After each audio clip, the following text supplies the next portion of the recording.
Dobro večer vam želim i dobrodošlicu na zatvaranje 7. internacionalnog festivala književnosti Bookstan. Naredna promocija je ujedno i posljednji događaj i žao nam je naravno što je tako, ali imamo i jednu utješnu nagradu prije postfestivalske depresije koja se obično dogodi na ovako 4 lijepa i intenzivna dana. Naime, u kinu 1. maj zajednički Warm festival kao naš prijateljski festival i Bookstan organizuju after party i svi ste pozvani i pozvane. Vidite kako sam ja to odmah rekla, da mi se ne bi desilo da poslije zaboravim, a mislim da itekako zaslužujemo malo opuštanja nakon vrlo 4 intenzivna dana ispunjena vrhunskim književnim sadržajima, a duže od samog festivala traje Bookstanova radionica za mlade književne kritičare i kritičarke, koja je počela 3 dana pred festival, kao i svake godine, okupila izuzetne mlade ljude sa prostora cijele regije. Ovogodišnja voditeljica radionice bila je Jagna Pogačnik i sama radionica se odvijala pod nazivom Književna kritika između teksta i konteksta. Po svemu onome što sam čula i od voditeljice i od učesnika i učesnica, očigledno da imamo još jednu izuzetnu generaciju i mi smo vrlo ponosni na sve ono što podrazumijeva Bookstanov edukacijski program i na naše polaznike i polaznice, od kojih su mnogi postali članovi Bookstanovog tima, od Bookstanove direkcije do nekih drugih festivalskih segmenata. Mnogi od njih rade u različitim segmentima u polju kulture i zaista imamo razloga da budemo sretni što kontinuirano održavamo edukacijski segment. Ovogodišnji predavači i predavačice bili su Semezin Mehmedinović, Senadin Musabegović, Rada Borić, Tamina Šop, Marko Pogačar i Saša Ilić. Kao što sam rekla, voditeljica je bila Jagna Pogačar i ovo je trenutak kad Pogačnik izvini, neka se me ispravila i kao što rekoh, bilo je intenzivno ova 4 dana i ovo će biti prilika da saznamo ko je bio bolji od boljih i kako je protekao rad, šta to podrazumijeva književna kritika između teksta i konteksta i koliko su mladi ljudi neopterećeni kontekstom i koliko im to pomaže ili odmaže. Jagna, da ne pogriješim prezime, nek ostane samo Jagna. Hvala mnogo. Naravno, hvala mnogo na ovom izuzetnom angažmanu i da čujemo tvoju završnu riječ kada je u pitanju edukacija i komunikacija sa ovim mladim ljudima. Ja bih samo prvo rekla da ovo Jagna Pogačar nije prvi put. Došle su jednom knjige u Zagreb na moju adresu, a bilo je Jagna Pogačar. Onda sam nazvala Marka Pogačara i pitala čije su knjige i trebamo li ih podijeliti. Ali dobra večer svima. Evo, ja sam samo zaključno, već puno govorim, svaki dan me neko pita o ovoj radionici. Zaključno sam samo htjela reći da u ovom trenutku imam malo ambivalentne osjećaje. Znači, s jedne strane sam zaista sretna što sam sudjelovala na ovoj radionici. Mogu čak ovako iskreno reći da je to jedan od suvislijih projekata koje sam radila u zadnje vrijeme. Iznimno mi je drago da sam upoznala tih 20 doista fantastičnih ljudi koji su došli na radionicu. I nadam se da tu ta priča ne prestaje i da ćemo svi međusobno i surađivati. Evo ovako, mogu reći da doista zemlje koje imaju ovakve mlade kritičare ne trebaju brinuti o svojoj kritičarskoj budućnosti i doista evo mislim da je ta radionica jedan od, reći ću, važnijih dijelova ovog festivala iz razloga što je ovo sve divno i krasno i svi ovi etablirani pisci i sva ta sjajna imena koje ovdje dolaze su divna, ali da nema tih mladih ljudi koji dolaze na ovu kritiku mogli bismo biti zabrinuti, a mislim da je nekako budućnost književne scene kad vidiš sve te ljude s kojima sam radila, da za to nema neke veće brige. S druge strane sam naravno i tužna jer je sve to završilo. Mislila sam na početku da je to dosta dugo, međutim sad nam se čini da bi mogli još 2-3 tjedna da bi isproducirali i proizveli mnoštvo sjajnih kritika, vjerojatno bi u međuvremenu i osnovali neki portal i sve to bi mi radili, ali kao i sve lijepe stvari i ova mora završiti, kažem nadam se samo ovaj dio, a suradnja će biti i dalje.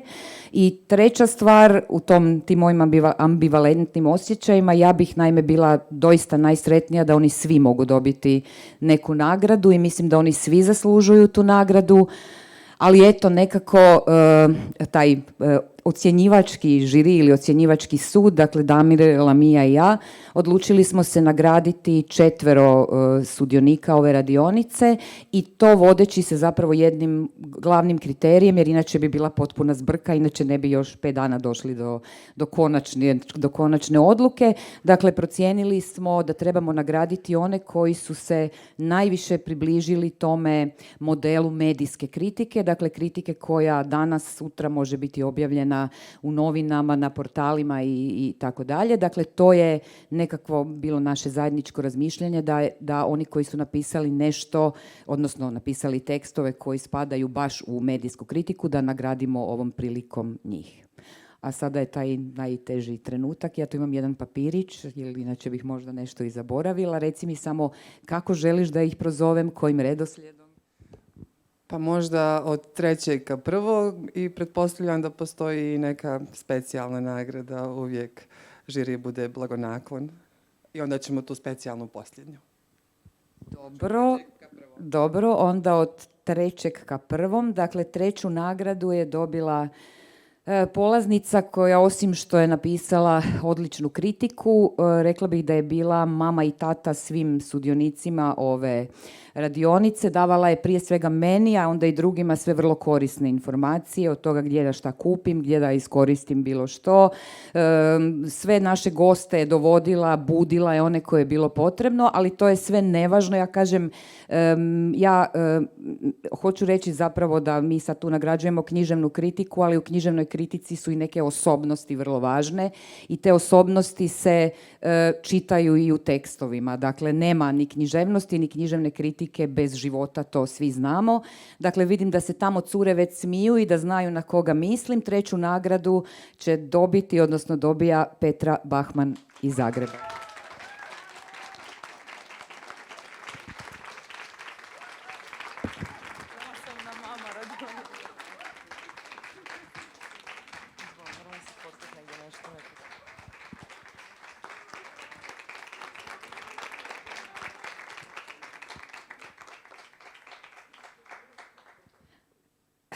Drugu nagradu će također dobiti jedna djevojka koja je na početku radionice rekla da je dobila 2. put istog autora, pa smo je onda mi nazvali, kako bih ja to rekla, kaplanologicom i nadamo se da će jednog dana i njezina buduća znanstvena karijera ići u tom smjeru, da ćemo čitati neki doktorat. Dakle, djevojka s kojom sam rado dijelila cigarete, rakiju, razgovarala na radionici, izvan radionice, ona je Suzana Đuver iz Novog Sada.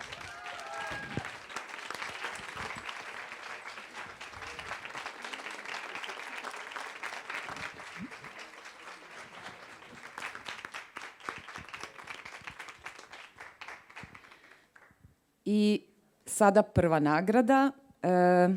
Kod mene uvijek ima neka priča, znači sve nekako prođe s nekom pričom. Mi smo jučer odlučili ko će dobiti ovu prvu nagradu, teško i tako. Uvijek je teško razdvojiti 1., 2., 3. I onda se zapravo jutros na radionici koja je funkcionirala tako da malo pričamo o tome kakva su iskustva, kako je to sve skupa bilo. Onda je upravo ta djevojka kojoj smo jučer popodne dodijelili prvu nagradu govorila prva, imala jedan iznimno emotivan istup i rekla je da dugo vremena nije bila u ovoj priči iz nekih njezinih osobnih razloga i da je na radionicu došla prije svega zato da vidi ima li za nju tu još uvijek mjesta. E pa, Zejneba Hajdarević, za tebe itekako ima mjesta.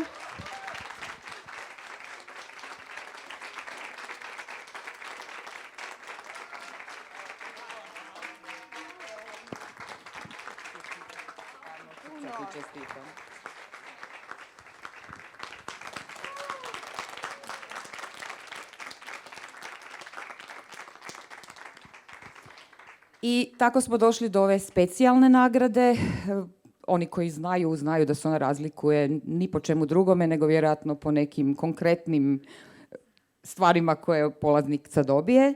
Dakle, specijalnu nagradu će dobiti, opet moram ukratko reći, djevojka koja je osim u svom tekstu iskazala izuzetanu sklonost zapravo analitičnosti, interpretacijama i ostalome. Evo, oni znaju već ko je.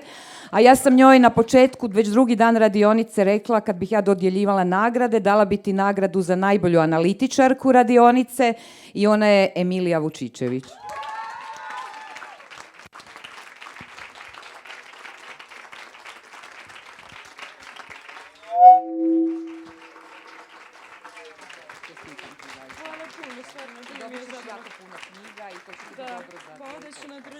Evo, toliko od mene. Mislim da ne znam više što bih rekla. Znam, ali znam da nemam vremena.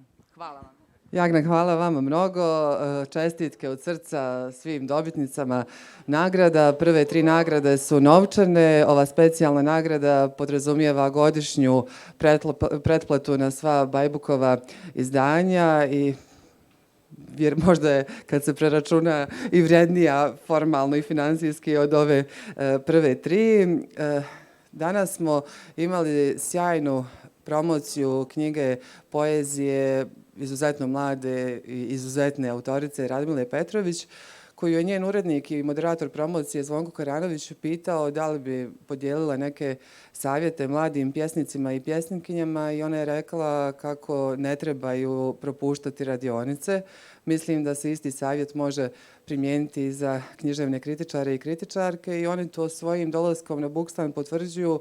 Nama se i ove godine, ali i godinama iza dešavalo da imamo uslovno rečeno povratnike i povratnice na radionicu i nerijetko su isti ljudi dobijali nagrade i raduje nas i njihov kontinuitet u radu i prepoznavanja Bookstanove radionice i Bookstana kao važno mjesto za njihovo profesionalno formiranje i razvoj. Naredni i ujedno posljednji događaj je promocija romana Pričaj o bitkama, kraljevima i slonovima, koji je zasnovan na stvarnim historijskim fragmentima, govori o tome zašto se pričaju priče, zašto se grade mostovi i kako se na izgled različiti dijelovi, posmatrani sa suprotnih strana civilizacije, mogu ogledati jedan u drugome. Ovo sam pročitala zbog toga što se siže romana doslovno naslanja na ono što je koncept Bookstana. Ovo je festival o pričanju priče, o ljudima koji te priče pričaju i kao što svaki put podsjetimo kako je definisao Saša Hemon, naš suosnivač i prvi Bookstanov kurator, to je taj koncept no east i no west koji podrazumijeva da su u središtu samo ljudi i njihove priče, a nikakve teritorijalne i druge granice ne definišu one koji dolaze na Bookstan. Tako će biti i u godinama koje dolaze, nadam se u godinama koje će biti van stanja opsade i nadam se da ćemo iz godine u godinu biti u ovoj bašti ili nekoj drugoj, možda većoj, ali zajedno uz uživanje o pričama i pričanju.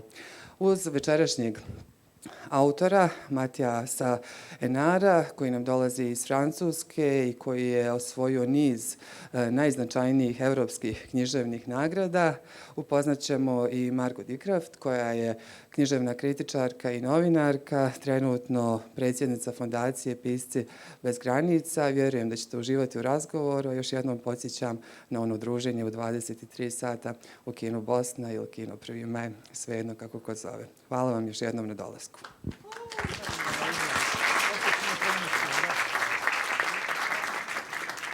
It's better now, probably, yeah. Wonderful to have you here, because I didn't understand a word, actually, which makes it quite difficult, but I understand we have a lot of talents here, literary critics, young literary critics. I think that's the idea. And we have, of course, a marvelous evening, because we're now in the presence of a wonderful author from France, Mathias Enard. Thank you for being us. I'm always curious, who has read one title maybe of Mathias Enard already? Compass, Don't for instance. ask that. Or Zone. Compass. Wow. Yeah. Maybe the new book?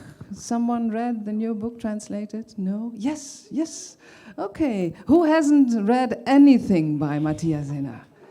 Okay, we have some audience to convince, I think, Mathias, also. You have to conquer your audience now. Great, I will try to. I have no idea if you have been introduced by this lovely lady, but I think so.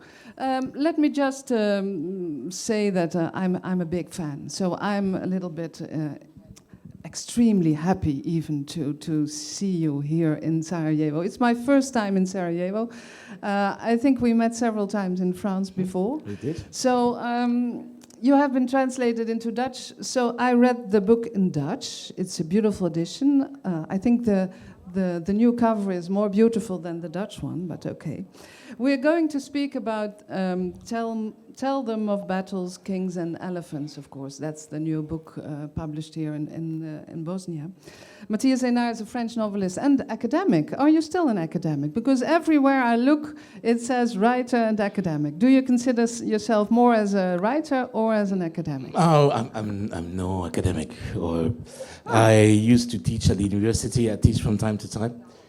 But I don't write academic stuff from, I don't know, maybe 20 years, so I'm not really an academic. So, well, we should change then. You're a writer. Full stop. I'm a writer. I used to translate, so I'm a bit translated too, but that's it. Yeah, probably. And, well, of course, you have been living in Barcelona for a very long time now. 20 years. 20 years already, wow.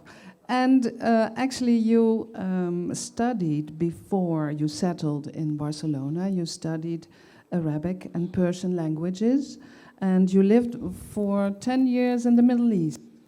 But you were born in Niort. I was France. born in Niort in France, yes. Yeah, it's amazing. Being born in Niort and living for some time in the Middle East. Could you tell us a little bit of how your parcours was? What did you bring from Niort to the Middle East? It's a long story, of course. What took me out of Niort to the Middle East? I don't know, life, what should I say? I grew up in a small town in the west of France. You probably don't know where Niort is, but you should. It's a small town, about 50,000 inhabitants in the west of France, near the Atlantic, somewhere between Nantes and Bordeaux. And probably if I'm so fond and interested in the Mediterranean and the Mediterranean languages and cultures, it's probably because I am the man from the north and I come from the Atlantic. And if Niort taught me something, it was probably a very deep urge to leave and see something else and discover new countries, probably, which is an advantage we have. The people who come from very boring towns that we want to discover the world, and learn languages and cultures. So that's what happened to me. I had the opportunity to go to Paris because at that time, when I was in my teens, I was fond of reading travelers and poets, and I decided that I wanted to see the world, not only in books, and I wanted to see the world, the real world. But when I finished my study, my baccalaureate in French, when I was 18, I discovered that there was like a kind of map for studies, and if I wanted to study, then I should go to Poitiers, which was about 50 kilometers from my hometown. So that was very small travel. So I decided to go to Paris, but to go to Paris, I had to study something that I couldn't study in either in Poitiers or in Nantes or in Bordeaux. So I said, well, Arabic is great. Arabic and Persian was something that could not only take me to Paris, but then afterwards take me to Tehran, maybe, or maybe to Beirut and some other remote places. So I went to Paris, and I studied Persian and Arabic, and that's how my relationship with with the eastern part of the Mediterranean started in 1990, that is 30 years ago. Actually, what strikes me is that a lot of characters from your work are leaving home and go very far away. That's not for nothing then, if I understand you correctly. But they come back. You know that there's They come this- back, yes. There's this old story about Ulysses, you know, and the Homeric tales, Iliad and the Odyssey, were very important for me, for my writing, but also for the dreams I had when I was a teenager about what traveling meant. And then afterwards I realized that Ulysses leaves home, go to the war, spends 10 years fighting, then another 10 years traveling around the Mediterranean Sea, and he comes back to the same island. I mean, what the use of traveling after all those years of traveling and do the same to go back to the same island? But at the end, that's what happened with me, because my first books were about the Middle East, and I have a book about Russian, and I traveled myself a bit in Russia. Then I wrote about Morocco, Spain, and now my last novel is about my hometown. So at the end, I think we all come back in a kind of circle. Maybe it's probably the definition of travel itself is that you have the idea of the possibility to go back home. Let's see a little bit, let's have a look at your work in a chronological order. Because you published in 2003, you published a book, indeed, about a young man who leaves. It's called in French La Perfection du Tir. It's about a young man who leaves, and in a way leaves home, who goes to travel a lot. How come that it was the time of the Arab Spring, of course? No, that's Street of Thieves. That's another way. That's another novel. La Perfection du Tir. That's your first novel, isn't it? It's my perfection. Yeah. It's my first novel, but it's not about someone who leaves home. It's about the civil about war. A sniper in the Yes, civil the war. civil war in the Lebanon. Yeah. So there's no travel. It's in a town we don't know. It's Beirut, but the people who know Beirut will recognize the town. It's a city. It's about civil war in Lebanon, and it's about a young man, a young sniper, who during the day is a militian in his neighborhood, and at early dawn he goes up onto the roof and tries to shoot at some people on the other side of the line. And it's a very violent book, sad one, but it's not really a travel. Yeah, and then after that, because you have been interested in violence in wars for a very long time, because after that you published in 2008, you published Zone. Mm-hmm. It's a novel of nearly one sentence. It's a book about, it's a book of 500 pages. I mean, in one sentence, nearly. And it's really a journey of violence around the Mediterranean Sea. Was violence what struck you most in your travels at the beginning? There's probably an event that really probably changed my life, even if I didn't see it that way at that time. When I was 19, I had the opportunity. I thought I wanted to be a journalist by then. I always knew I wanted to write, but I didn't know which relationship I had to writing exactly. I've always been writing poetry or short stories, but at that time, I wasn't sure if I wanted to write, let's say, creative stuff or more journalism or academic writing. So I had the opportunity to go to Lebanon at the end of the Civil War to accompany a photographer, a war photographer who had the possibility to be embedded by the Lebanese Red Cross. That was the first time they would admit journalists. So he told me, he knew I was young, I wanted to write and to learn, and he told me, well, what do you, don't join me, and we will do that together.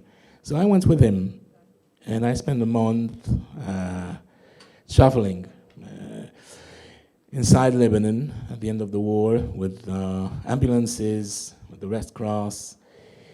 And it was very for me, it was I think my first discovery of many things, but above all, how war changes everything. Geography, relationship between people. For example, I discovered afterwards that two places that I thought in Beirut were like miles and miles apart were afterwards only 2 kilometers away. But during the war, we had to travel by night, like 2 or 3 hours just to turn around the town to go there, because it was mined.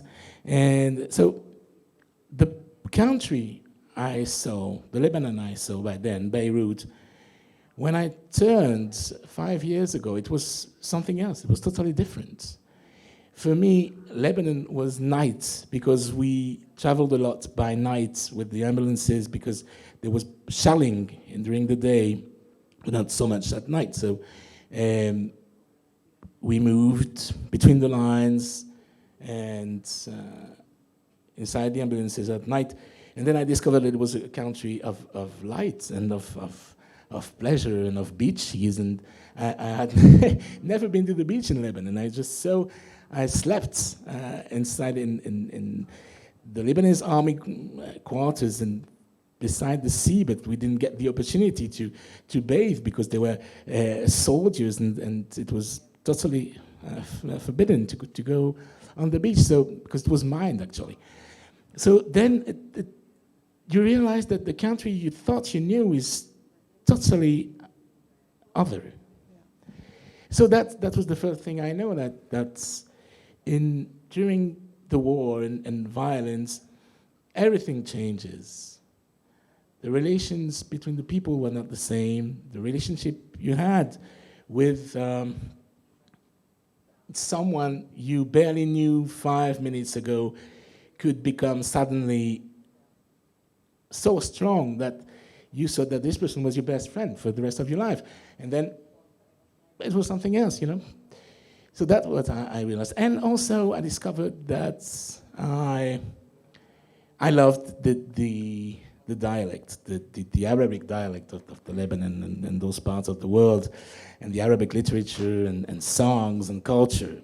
So that was for me very important too. And the first book, which I published in 2003, is about Lebanon, but it's about also what changes in war, about this young sniper. There's a love story, this impossibility to forget power in violence in war. So that was my first book. And I think you also discovered the Persian and the Arabic literature, and you discovered that it was much bigger than you thought, and it was much more interesting maybe than you thought. In what way was that a real eye-opener for you? Oh, for me, I think that when you start to learn something as deep and wide as Persian or Arabic literature, what you discover first, that you have to forget your European-centered state of mind and see that in other times, in other places, there were other languages who were much more important than French or German ever were. That Persian was written from Sarajevo to Burma, and that it was an ocean, an empire of a very, very strong and important language. And so when you discover that, you said, oh, but how come they don't teach me that at school?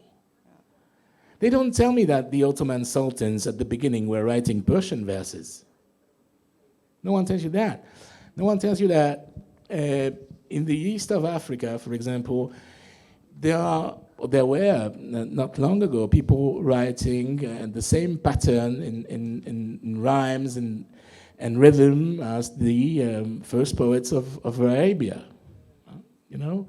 And so there's another geography, and it's like discovering something that you don't know. Well, we don't think that in Sicily, for example, there were so brilliant Arabic poets.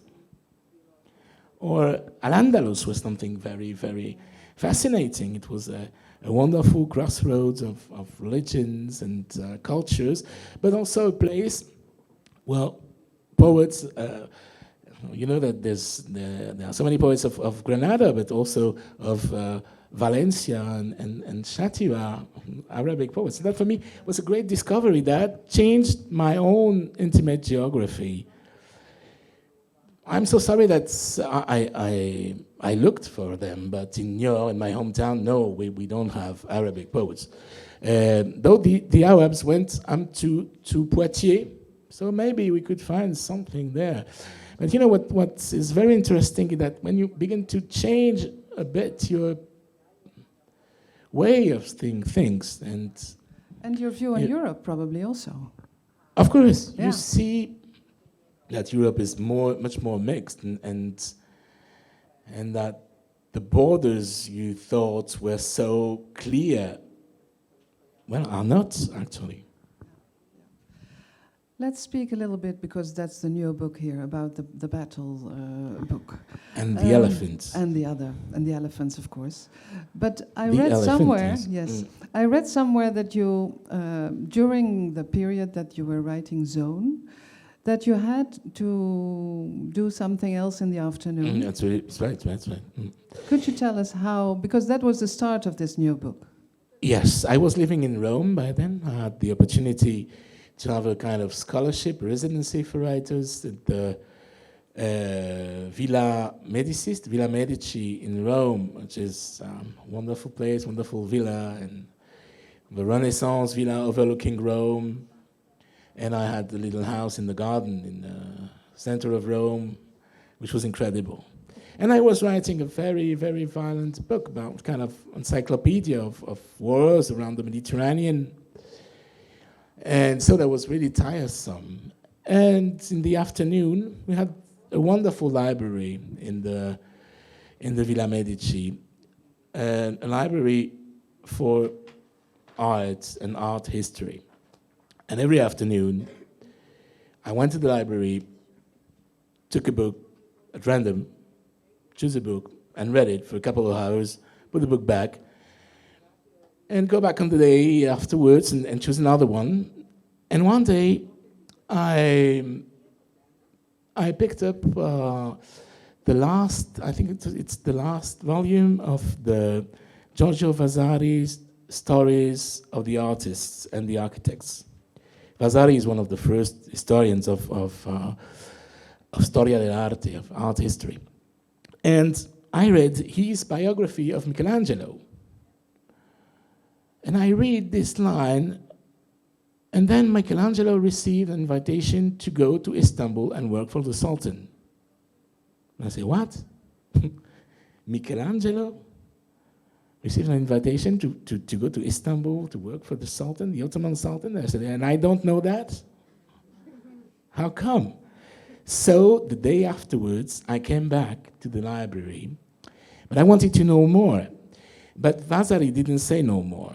So I looked, because I had this whole library full of art history books. So I looked and I picked up another biography of Michelangelo, which turned out, I didn't know that by then, to be a kind of autobiography, because Michelangelo himself dictated this to one of his disciples. So I read this book and I got a little more information. I knew that Michelangelo was invited by the Sultan to build a bridge. That this invitation was transmitted by monks, Franciscans, to him in Florence. And that's it. There was no more information. There was no more information. So I said, that's a fascinating story. I want to know more. And I began to investigate. And I discovered that there was no discovery, because the historians knew it. But I discovered that they had also invited Leonardo da Vinci first. That da Vinci has sent back a draft for a bridge over the Golden Horn, and that this design arrived to the Sultans or the engineers in Istanbul, and they refused it. They said it's too complicated to build, it's impossible.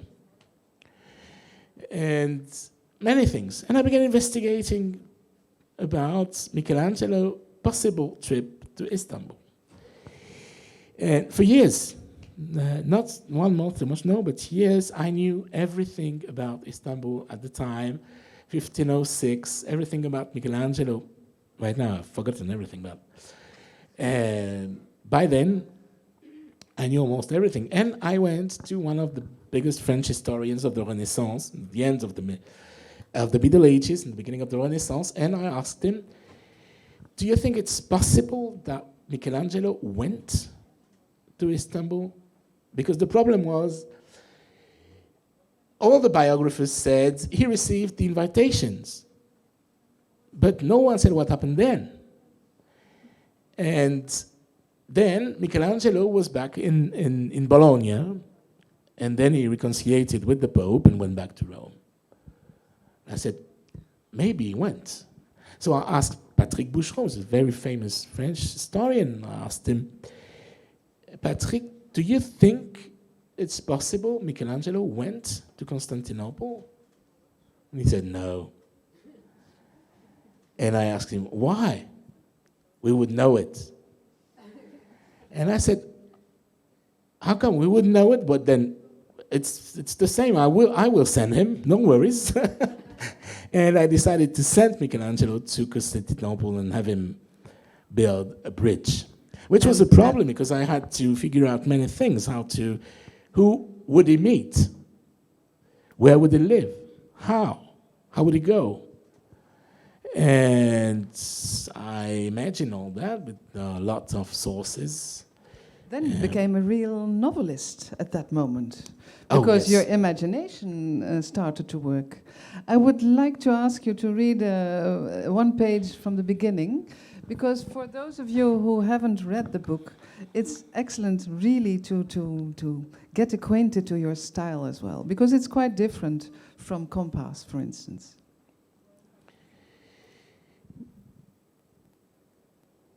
I think it's the first time I read my own prose in English. And it's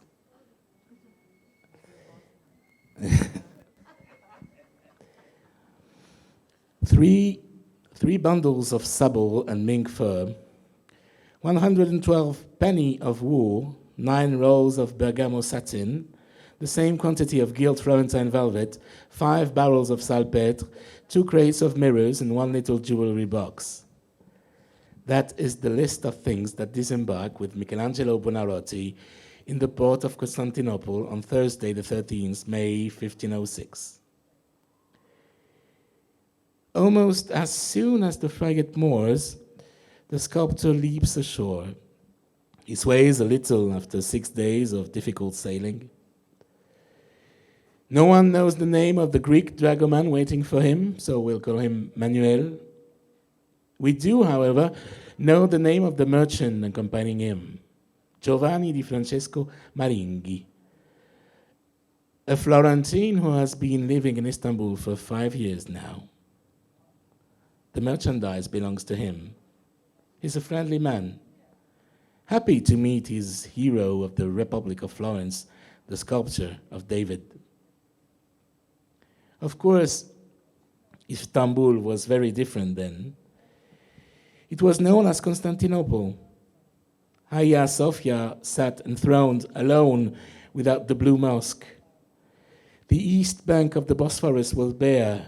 The great bazaar was not yet that immense spider web where tourists from all over the world lose themselves so they can be devoured. The empire was no longer Roman and not really the empire. The city swayed between Ottomans, Greek, Jews, and Latins. The Sultan was named Bayezid II, nicknamed the Holy, the Pious, the Just. The Florentines and Venetians called him Bajazetto, the French Bajazet. He was a wise, tactful man who reigned for 31 years. He loved wine, poetry, and music. He didn't turn his nose up at either men nor women. He appreciated the arts and sciences, astronomy, architecture, the pleasures of war, swift horses, and sharp weapons. It is not known why he invited Michelangelo Buonarroti of the Buonarrotis of Florence to Istanbul, though certainly the sculptor was already enjoying great renown in Italy. Some saw him at the age of 31 as the greatest artist of the time. He was often compared to the immense Leonardo da Vinci, 20 years his senior. Thank you very much. Well, you did that thank very you. well. I thank you. Yeah, beautiful. Beautifully translated also. The translation is from Charlotte Mandel. So now we get acquainted with this Bajazet and with the Sultan and It's with Bayezid. And with Michelangelo. You just told us that you know that he got the invitation, but We know he got the invitation. That's yes, more or less historical. But where started your imagination in the way he accepted it? Why do you think he accepted this invitation? That's a great... because I know he was an ambitious man, and he was eager for knowledge. He needed fuel for his own imagination, for his own work, and at that time he had to leave Rome because he had a terrible argument with the Pope, and the Pope was his patron. So he was out of work.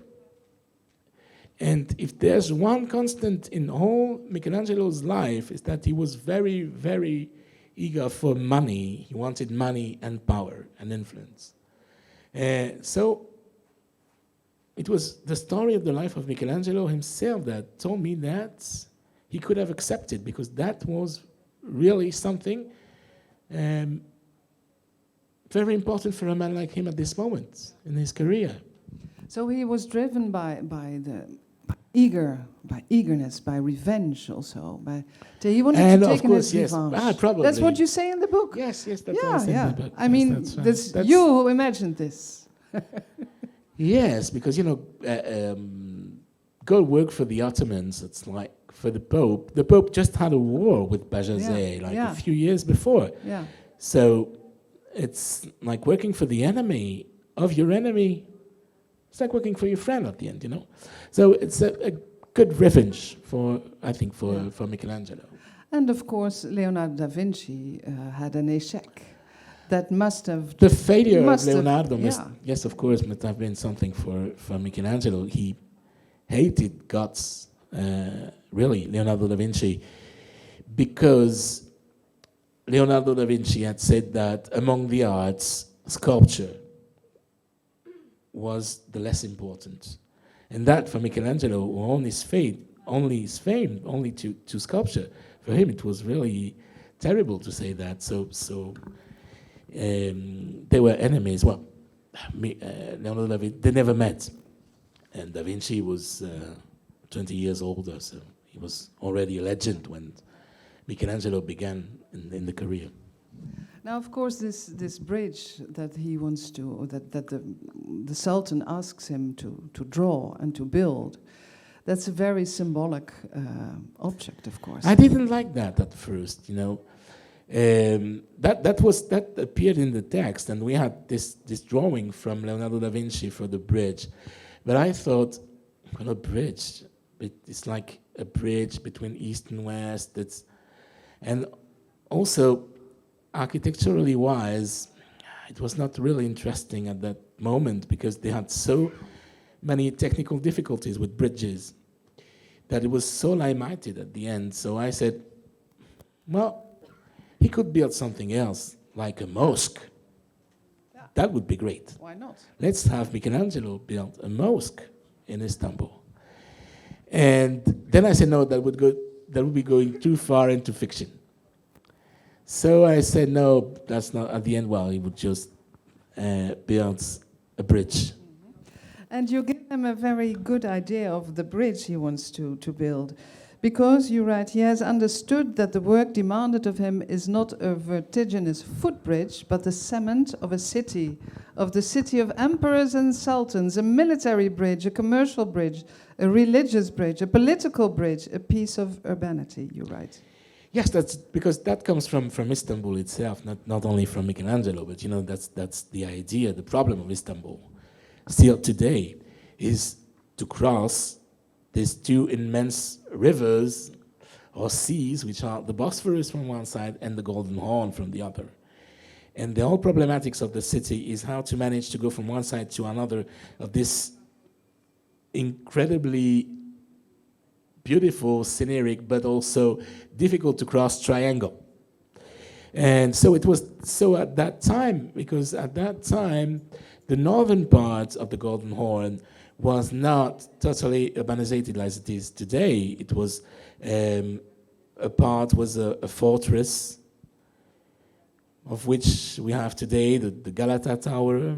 It was no Genovese fortress of the 12th, 13th century. Then there was new establishments for the Jews, for example, which Bayezid took after the fall of Granada and installed into the Ottoman Empire and settled into the Ottoman Empire. And so there were newcomers in this new part of the city, but it was a suburb. It was not considered properly Istanbul. So the bridge was a way for the Sultan also to make the city cross the Golden Horn and be a little more what it is today. So that's why this description of the bridge, it comes more from Istanbul itself than from Michelangelo. Now, the Pope is not very accurate in his salary, but when we read the book, the Pope the Sultan doesn't pay well. The Sultan doesn't pay well either. The Sultan pays Actually, more. The Sultan pays more, but in your book he's very dissatisfied, Michelangelo. He gets a kind of a paper, and what's on the paper, it's quite funny to discuss that here. He gets a present, and it is part of Bosnia. Yes, he gets a village in Bosnia. And because, at that time... How come? Explain that to us. I can explain that.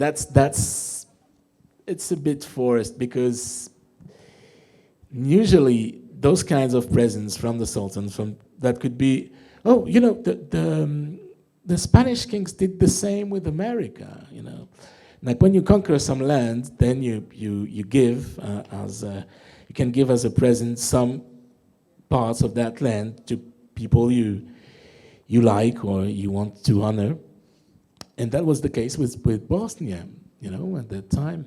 So that's a fact. That's It's not a fact. imagination. No, it's a fact, but it was quite impossible for Michelangelo. Why? Because Michelangelo was not part of the Ottoman system. He was neither a slave of the. He was not a kul. That's the name of the slaves of the Sultan, who are the administration. He was not a high-born Muslim. He was not part of this system. So it's quite impossible that they would give him that at that time. But it was funny to imagine that somewhere around here there would be a village owned by Michelangelo. So it was purely imaginative. Yes. Why did you take Bosnia? Why didn't you take the Netherlands, because at for that instance? time, there are reasons, not because I like Bosnia, which is true, but it's also the fact that at that time they were organizing the land system in Bosnia at the beginning of the 16th century. Now, there is this story about Michelangelo, and actually Michelangelo is having a good time in Constantinople, because he's got a friend, he's not very outgoing, but he's drinking sometimes, and he's meeting people. No, well, Michelangelo doesn't drink. Michelangelo was a very severe and, I don't know how to say, he worked a lot. He had very little leisure. He loved money and work, but he didn't drink, didn't eat too much. Was very strange guy. But in your book, he's drinking and he's eating. Once. And he's also meeting someone let's say, someone, because it's not very clear from the beginning if it's a man or a woman, and you give this person a very important role in your book. You give him or her, I still don't know what to say, but let's say her, a voice. Why did you need this extra voice in your book? The book is built with triangles.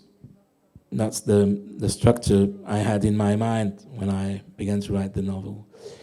So there are like three main characters. Michelangelo himself, Messihi, the secretary of the Wazir, of the ministry, of the minister, and this third character, this voice in the dark. There are three religions, Islam, Christianity, and Judaism. There are three cities mentioned in the book, three voices: the voice of the narrator, myself, the voice of Michelangelo himself through the letters he writes to his family in Italy, and this voice that talks to Michelangelo in the dark. And also, this voice is a kind of, we don't know if it's a man or a woman, we don't know that. What is it? Come on, tell us. You know I know, what it I is. know. It's, you know, in Persian poetry, or in Ottoman classical poetry, you have no he nor she. You have no gender. You don't know if a character is a male or a female. Those characters in the poetry serving wine can be men or women, or you don't know. Because they're all, and this whole tradition of Razal is also built on this possibility to be either male or female, or you don't know, an angel. So I wanted to have poetry represented that way in the book. That's the reason. And that's the reason why we don't know. She's the voice of Ottoman poetry, let's say. Mm. Because you give the title to your book through the voice of this narrator. Actually, you make. I opt for a she. You give her voice. You say, for instance, your drunkenness is so sweet to me that it intoxicates me. That's the first, because she's lying there. You know, that's. I copied this from a Persian poet. I think it's stealing. It's bad, but. Mm. Well, we don't know that unless you tell us. So it's not a problem. Mm. I know that men are children who chase away their despair with anger, their fear with love. They respond to the void by building castles and temples. They cling to stories. They shove them in front of them like banners. Everyone makes some story his own so as to attach himself to the crowd that shares it. You conquer people by telling them of battles, kings, elephants, and marvelous beings.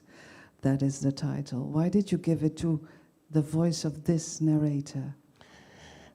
You know, it's a strange story, this title. It was given to me like a present by a French writer whom I love, Pierre Michon. And for me, it was like a kind of jewel someone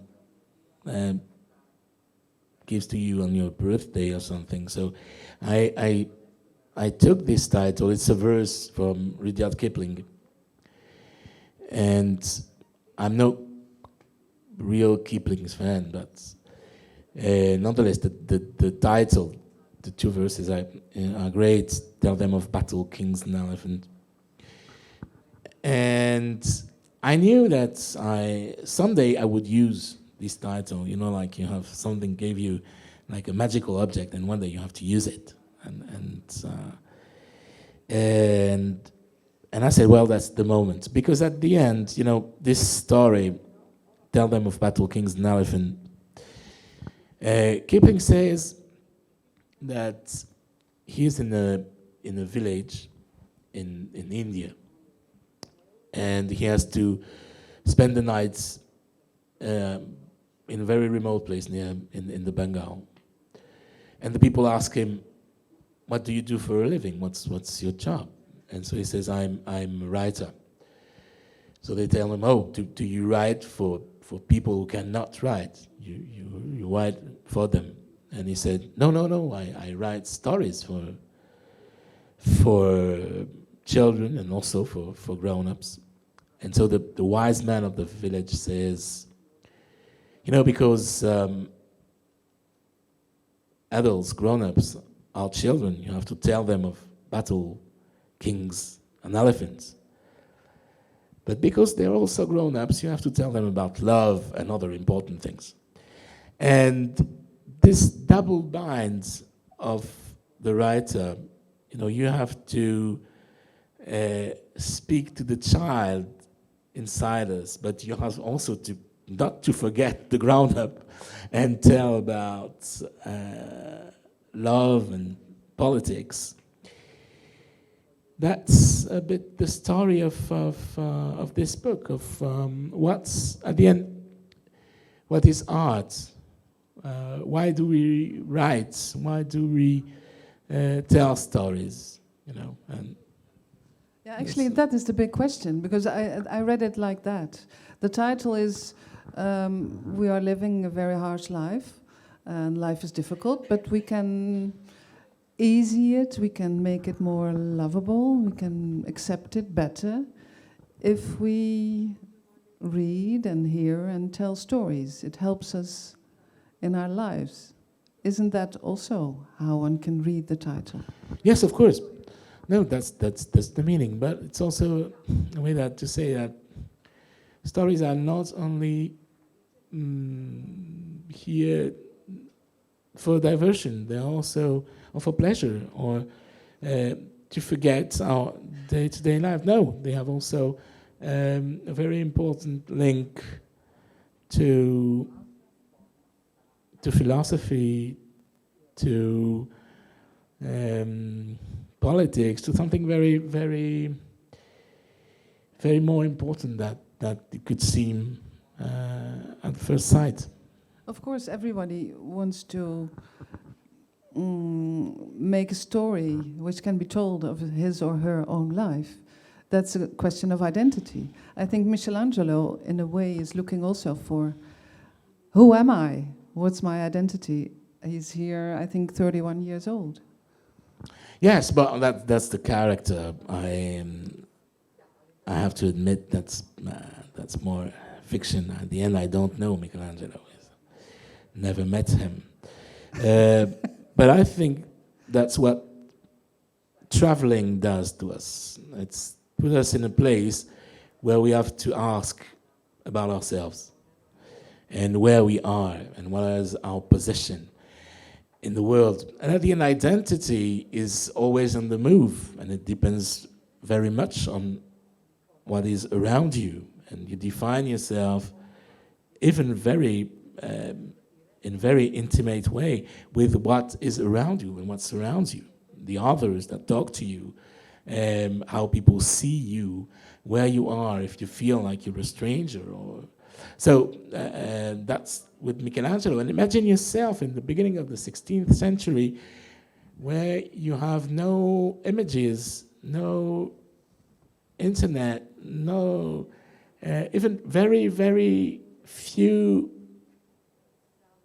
travel writings, for example. You don't know what is the city where you know where it is more or less, but you don't know what it looks like. You don't know languages.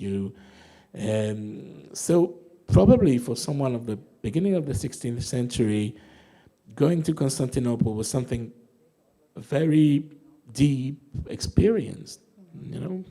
Probably much more than can be today. And even today, traveling is something very violent at times. Now, in your work, not only in this book, but also in Compass, for instance, you seem to be looking really for connections not only between East and West, but between people, between various parts of ourselves, various parts of the world.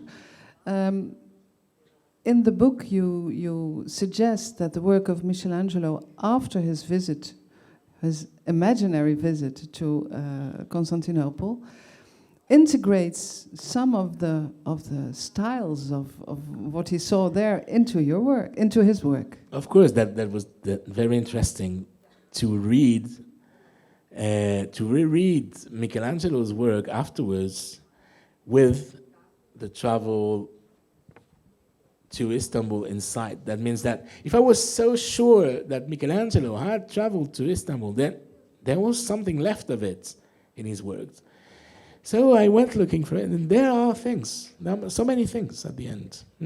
You know, for example, we know, that's what the specialist says, that for when he built a part of the dome of San Pietro in Rome, he was very influenced by Saint Sophia in Istanbul, because he saw the drawings and the maps that was taken there by an architect. Sanam? Whose name? No. No. It was not an Ottoman. It was an Italian. I forgot his name. So we know that there are possibilities that at the end the work of Michelangelo has contacts with the East. For example, there's one poem which we have as a manuscript in his own hand, which is signed Michelangelo in Turkey, Michelangelo in Turkey, you know. And it's a very harsh poem against the Pope and against. So he probably imagined himself as a Turk, you know, in this poem, and signed it Michelangelo in Turkey. But so there are many things that you can reread Michelangelo's life and work. If you want to see it. If you want to see it, of course, yes. There is also a very marvelous fragment in your book where Michelangelo goes for the first time to the Hagia Sophia, and he's really, this beauty which he sees there is really impressive. He cannot speak, he cannot move anymore. It is really like the first time he sees something like this. Yes, did you have the same experience? But I had the same experience, but not as probably as strong as it would be for a young architect or sculptor of the beginning of the 16th century, because there was nothing like that by then in Italy or in Europe. It was very unique. And so afterwards, there will be like San Pietro, or many domes, very impressive. But at that time, they were not. So I probably think that for an artist at that time, the sights of Hagia Sophia would be something extraordinary, really. Unbelievable. It still is, of course. Of course, it still is, but we are more used to the power of architecture right now. Yeah. I really want to speak a little bit about Compass before giving you the floor, actually, because Compass is a quite different book. The style is marvelous.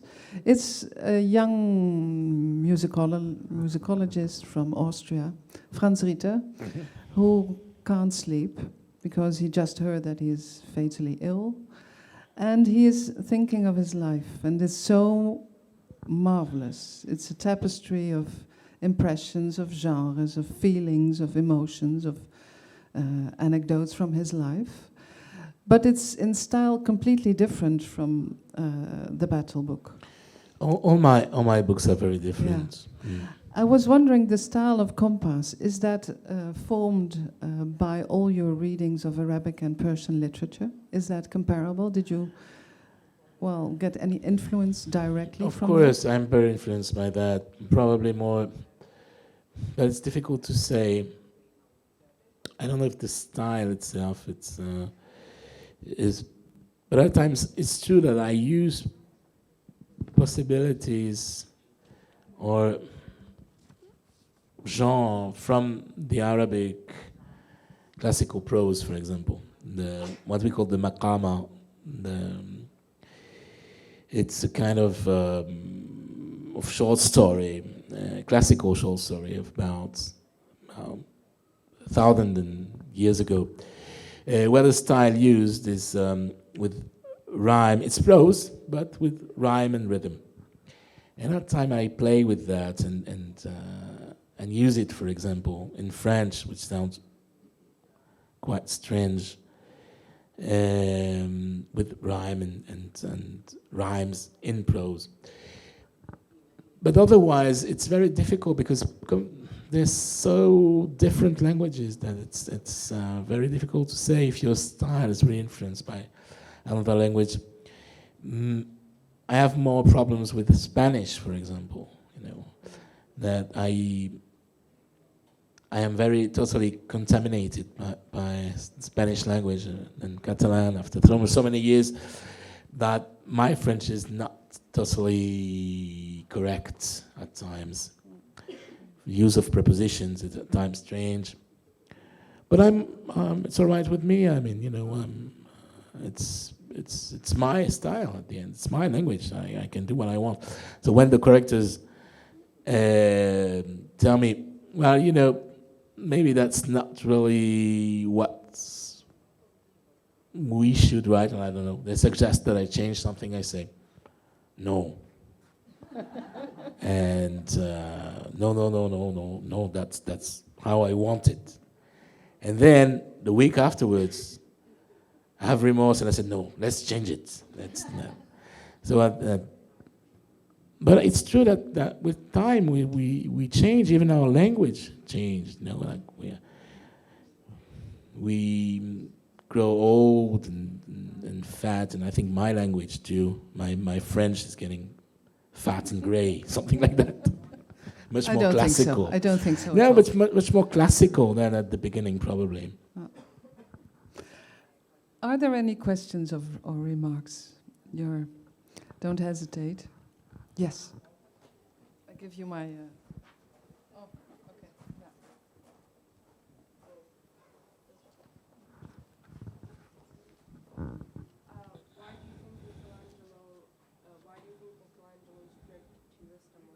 Why do you think Michelangelo's trip to Istanbul is unknown? Whether he went or not? No, because as this historian said, we would know. What did he mean? What did he mean by that?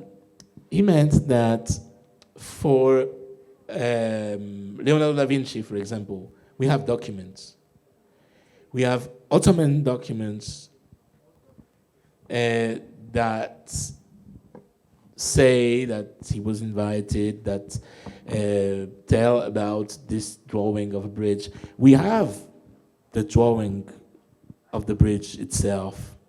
We know that Leonardo da Vinci was learning Turkish. We have, and in his own hand, Turkish letters, that he was writing the alphabet. He was learning the alphabet at that time. So we have many documents. The problem is with Michelangelo is that we have nothing, or almost nothing, outside what I can guess. But I'm no historian, I'm a novelist.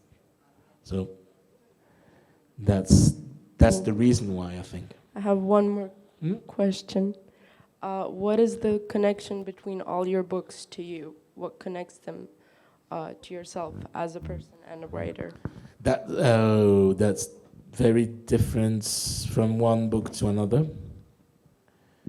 Let's say that they are always related to oneself, of course, because you write them. So when I write, it's me in a way, so they're always mine. But afterwards, there are some books are more related to my own life, as me as a character, for example. And this one is not, because I'm very far from those characters of the beginning of the 16th century, for example. But he has a very deep relation to me too, because this passion I have for the classical Ottoman civilization, for Istanbul, but also for the Italian art is real. So it's also a very deep relationship to this book. And they're related to me in that way that I wrote them. And so every word of them is mine. Except the one sentence from an Ottoman poem. Yes, that's true. The one, it was Persian, but except many sentences that I steal from many people and don't quote them, which is bad. Whom can I give the floor? Yes, 2 questions over there.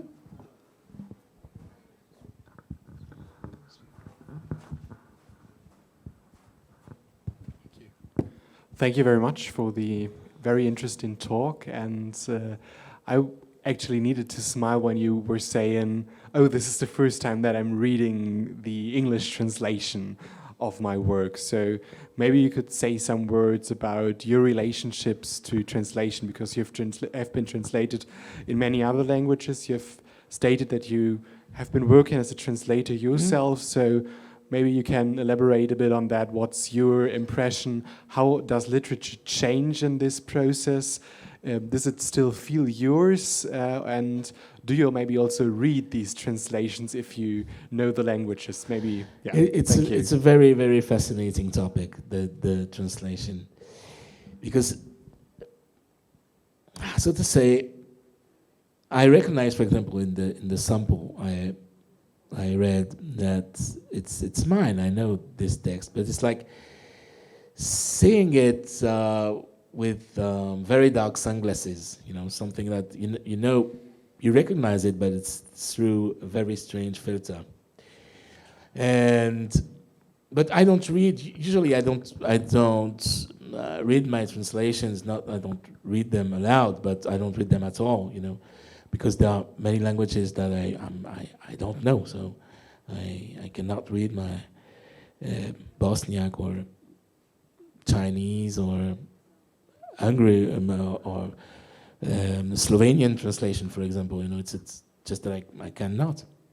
So it's quite frustrating. But you get books so they tell you, oh, that's your book translated, but you cannot even read your name on it. You know, at times. I had, for example, a Georgian translation arriving at my place of one of my books, and you say, that's me?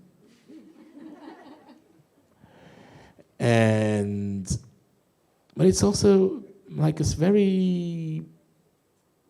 a great satisfaction to see that a book at the end, can travel much more than I do. I've never been to China, but I have a book, or to Japan, but I have a book translated in Japanese, and probably, I don't know, maybe people have read it in Japan. So it's incredible. Right now, last week, there was a presentation in Russia, in St. Petersburg, of my last novel, was just appeared in Russian, and in those times of war and the relations between France and Russia are not good at the moment.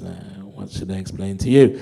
So it was very beautiful to see that. Nonetheless, there were people gathering one of my novels in St. Petersburg and talking about it, discussing about it. That was great. And as the translation itself, I'm very lucky because I have great translators.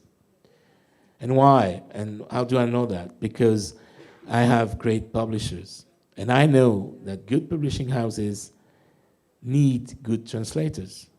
So you can trust them. And at the end, translation is about trust.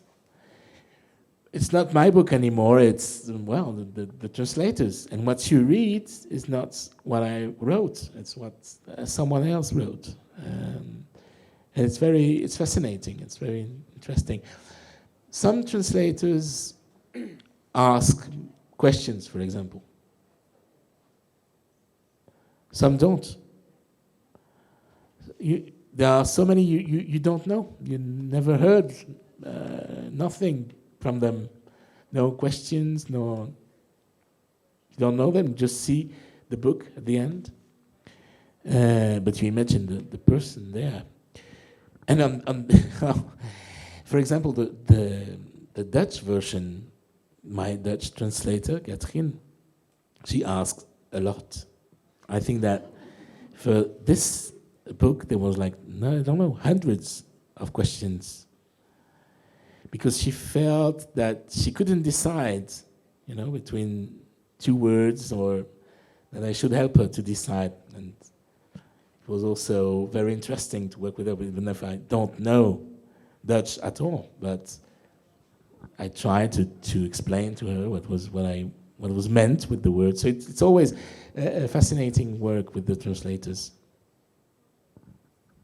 There was another question. Yes. Hi, good evening. My question is just following this imaginary scenario you invented. I'd like to know if by any chance this hypothetical or imaginary village in Bosnia that Michelangelo was given, was it ever named in the book? And if yes, what was the name? Or if not? I didn't go that far. No? Okay. But I should have. It would have been nice. Yes, that's. But it's possible to see it at it's just draw. I'm sure that the historians have drawn a map at that time of how the divisions of the territory was and what kind of parcels were given to soldiers and things like that. So we can figure it out. I will write a short story about that. Yes.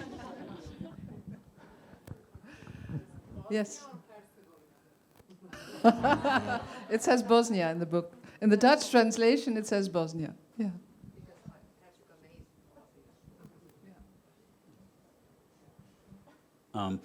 Thank you very much for your wonderful talk, and I just want to say that I teach in the United States, and I teach Asian and Middle Eastern history, and I use your work in my class because I really tried to find somebody who understands the Middle East and can speak to the kind of toxic Islamic phobia that exists in the United States. And so, but, again, taking the next critical step, I really want to ask, again, I love your work, but I want to take the critical question, like of course. The Edward Saïdian kind of temporal question. Okay. All right, I apologize. No, it's great. I love that moment. Let's have the same moment. All right, I apologize, but what about your romanticizing the past?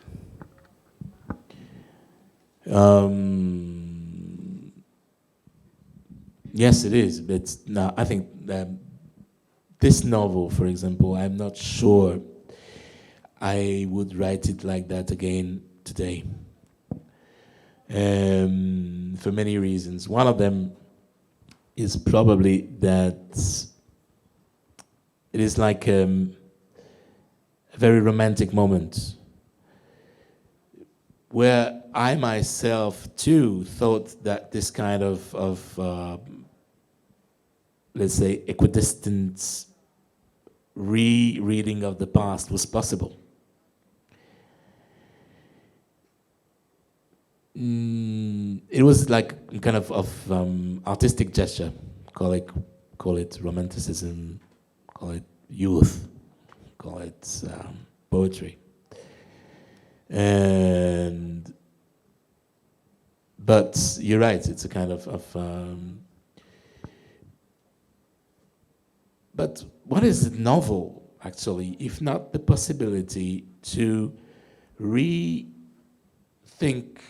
and examine the past in the eyes of the present within fiction? The novel is this space, precisely, of possibility to rebuild and to transform our world. A novel is a trap. It's a play with the reader. You know it's not real. But it's also a possibility to say, what if? And what if Michelangelo had seen the beauties of Istanbul? What if he had traveled there? Don't we need now this kind of possibility to think that our past is not closed to ourselves, that it's not closed, that there are no fixed borders between us and the other? I think that's what the novels are here for, too. And that I think it's very important that we have this possibility to imagine ourselves different, and our past too. And that's the opportunity the novel gives us. I don't know if I'm making myself clear, but... No, fantastic, thank you. No, thank you.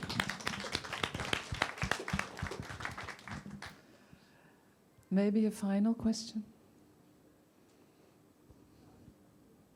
No? Then, in that case, I have one final question. Oh. Because it struck me that there are very few female characters in your book. I found 3 very present female female travelers in Compass. Jane Digby, Lady Stanhope, and Anne-Marie Schatzenbach. But, well, I noticed that there are some very intelligent and wonderful young women here in Sarajevo, and I thought, what about these women? Where are they? There are many women in my books. Usually, it's always... until now, I've not written in first person as a woman. Not yet. Probably I will someday. But when I say I, until now, it's been boys or men. But there are always